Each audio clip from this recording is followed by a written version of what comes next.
Monkey Tales. The Wolf and the Seven Little Kids by Monkey Tales. Once upon a time, in a quaint little cottage nestled at the edge of a dense forest, there lived a mother goat and her 7 adorable kids. The kids were a lively bunch, always playing and jumping around the grassland. The youngest among them was a sweet little kid named Dawn. One day, Mother Goat needed to go into the village to fetch some supplies, and she called her kids together. "Dear children," she said, "I need to go to the village for a little while. Remember to keep the door locked and not to open it for anyone, especially the big bad wolf. He's been spotted in the woods, and we need to be watchful." The kids nodded in agreement, promising to be good and careful. The kids replied, "Yes, Mother, we will." With a reassuring smile, Mother Goat set off, leaving her kids in the safety of their cozy cottage. Now, lurking in the shadows of the woods was the infamous Big Bad Wolf. He had heard about the adorable little goats and hatched a plan to trick them. With a sly grin on his face, he approached the cottage and rapped on the door. "Hello, kids! It's me, your grandmother. I've brought you some tasty treats from the corner store." Dawn, being the youngest and the most innocent, ran to the door and asked, "Grandmother, is that really you?" The wolf, using all his sly tricks, replied, "Yes, my darling. Open the door and let me in. I have something special for each of you." But the wise older siblings, who knew their grandmother's voice well, sensed something wrong. No, Dawn! That's not our grandmother. Our grandmother's voice is softer and sweeter. They warned. Dawn stepped back, realizing the trickery. You're not my grandmother. You're the big bad wolf. Go away, we don't want to play with you. The wolf, realizing his plan had failed, showed his teeth and growled. "Well, if you won't open the door, I'll huff and puff and blow it down." Our house is not made of straw or stick, like the little pigs' houses down the road. Go away, you big bad wolf. The wolf, with his hunger pains growing stronger, decided to try a different approach. He retreated into the woods and decided to change his plan. He returned to the little cottage, and this time he disguised his voice as a lost sheep, hoping to catch the kids off guard by appearing harmless and in need of help. He knocked on the door again, a bit more gently this time, and said in a soft voice, "Yes, I am a lost sheep. I've lost my way, and I'm so hungry and tired. Could you be so kind as to let me in for just a moment? I'd be ever so grateful." The kids, hearing the seemingly distressed voice, felt a twinge of sympathy. Daisy, always the tender-hearted one, approached the door cautiously. "Are you really a lost sheep?" she asked. The wolf, maintaining his gentle tone, replied, "Yes, I am a lost sheep. I've lost my way, and I'm so hungry and tired. Could you be so kind as to let me in for just a moment? I'd be ever so grateful." The wise older siblings, remembering their mother's warning, hesitated. However, Dawn's compassion got the better of his judgment. "Poor little sheep, we can't leave you outside all alone. Let's open the door and help him."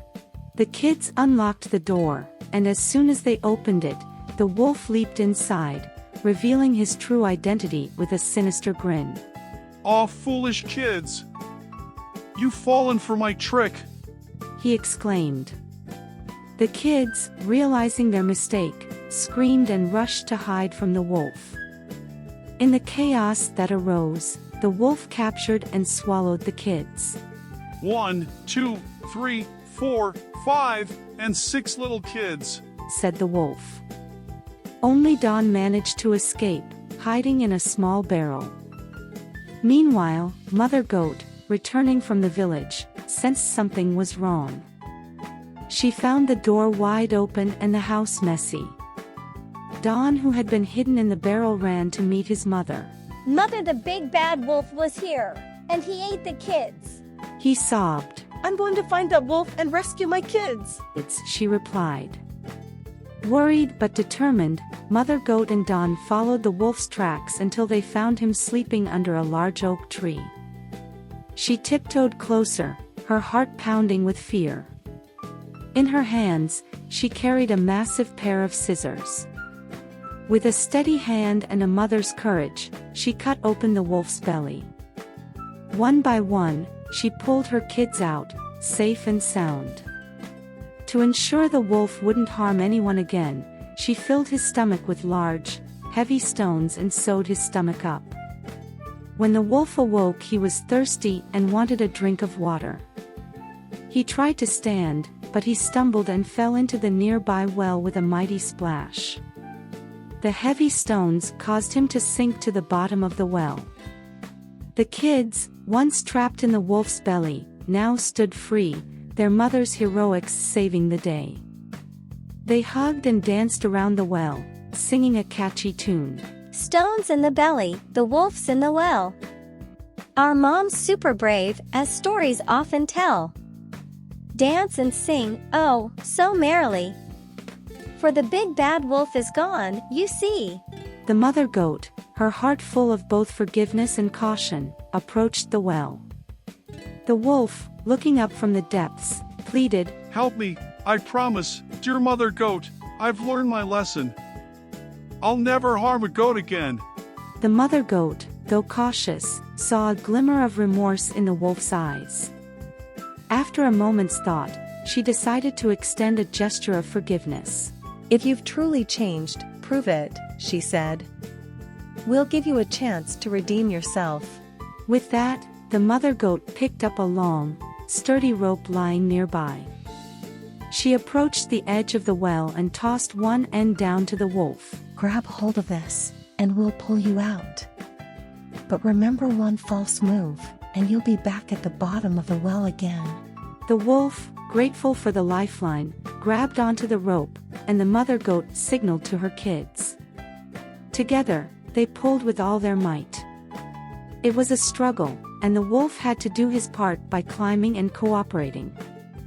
As the wolf emerged from the well, wet and muddy, the kids eyed him carefully. The mother goat spoke, You've been given a second chance. Use it wisely, for trust is hard to earn, and actions speak louder than words. The wolf, dripping water, nodded sincerely. Thank you, dear Mother Goat. You won't regret this. From that day forward, the once big bad wolf became a protector of the meadow. He patrolled the woods, ensuring all creatures, big and small, lived in peace. The goat family, initially wary, began to trust the reformed wolf. And so, an unlikely friendship blossomed in the woods, teaching everyone that sometimes, even the most fearsome hearts can change with a sprinkle of kindness and a dash of forgiveness. Moral: kindness and forgiveness can tame even the wildest hearts.